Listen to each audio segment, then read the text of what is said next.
बचपन में सूर्य को फल समझकर खा जाने वाले महाबली हनुमान का अवतार शुक्ल पक्ष की पूर्णिमा को हुआ था, यानी रामनवमी के ठीक 6 दिन बाद।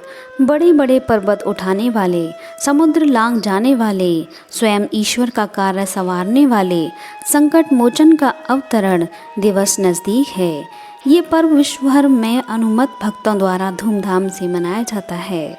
मान्यता है कि हनुमान जयंती के दिन विधि विधान से बजरंगबली की पूजा अर्चना करने से सभी विघ्न बाधाओं का अंत होता है और मनोवांछित फल की प्राप्ति होती है। हनुमान जी के पथ पर चलने वालों को कोई भी कष्ट नहीं मिलता। हनुमान जयंती पर भगवान हनुमान की पूजा आराधना करने का विशेष महत्व होता है। पंचांग के अनुसार इस साल चैत्र की पूर्णिमा 16 अप्रैल को रात 2:25 पर शुरू हो रही है। 16 और 17 अप्रैल की मध्यरात्रि 12:24 पर तिथि का समापन होगा। क्योंकि 16 अप्रैल शनिवार के सूर्योदय को पूर्णिमा तिथि मिल रही है, तो उदया तिथि होने के नाते हनुमान जयंती 16 अप्रैल को मनाई जाएगी। इस दिन ही व्रत रखा जाएगा और हनुमान जी का जन्म उत्सव मनाया जाएगा। इस बार की हनुमान जयंती रवि योग हस्त एवं चित्रा नक्षत्र में है।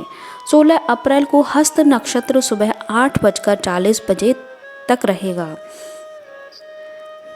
हनुमान जयंती का महत्व।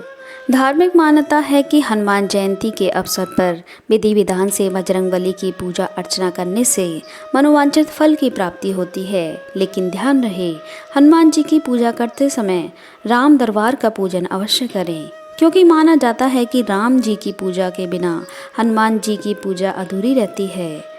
हनुमान जन्म की कथा। शास्त्रों में हनुमान जी के जन्म को लेकर कई मान्यताएं प्रचलित हैं।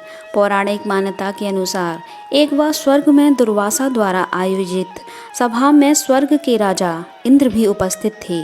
उस समय पुजिकस्थली नामक एक अप्सरा ने बिना किसी प्रयोजन के सभा में दखल देकर उपस्थित देवगणों का ध्यान भटकाने की कोशिश की।